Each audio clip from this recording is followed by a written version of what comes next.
Kita sering merasa punya kendali penuh atas hidup kita. Kita merasa setiap keputusan yang kita ambil adalah hasil dari pertimbangan logis, keinginan pribadi, atau pilihan bebas. Tapi kenyataannya, banyak dari tindakan kita bukanlah hasil dari keputusan sadar, melainkan kebiasaan yang terus didaur ulang. Otak manusia dirancang untuk efisiensi, bukan kebebasan mutlak.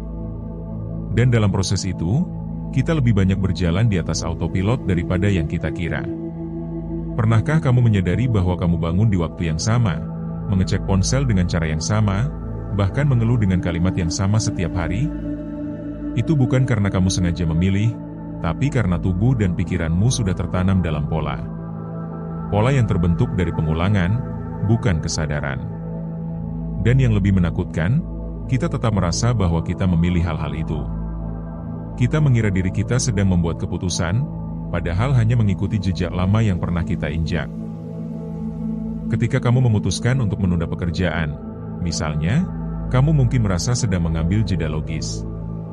Tapi bisa jadi itu hanyalah refleks dari otak yang terbiasa menghindari ketidaknyamanan.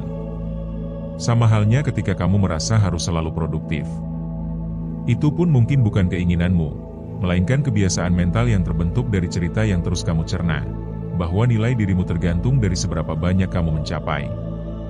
Kebiasaan ini tidak hanya terbentuk dari pengalaman pribadi.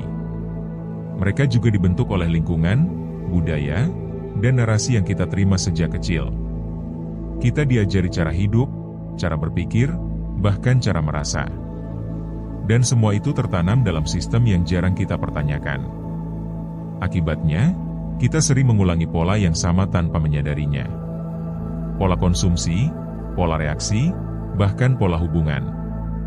Semuanya seperti program lama yang terus dijalankan ulang oleh otak kita. Ironisnya, otak manusia sangat pandai menciptakan cerita untuk menjelaskan perilakunya sendiri. Jadi, ketika kamu ditanya kenapa melakukan sesuatu, kamu bisa memberikan jawaban logis. Padahal, bisa jadi itu hanya pembenaran yang dibangun setelah tindakan terjadi. Kita merasa punya alasan, padahal hanya menyusun narasi untuk kebiasaan yang sudah terlanjur terjadi. Ini bukan berarti kita sepenuhnya tak berdaya. Tapi kesadaran adalah langkah pertama.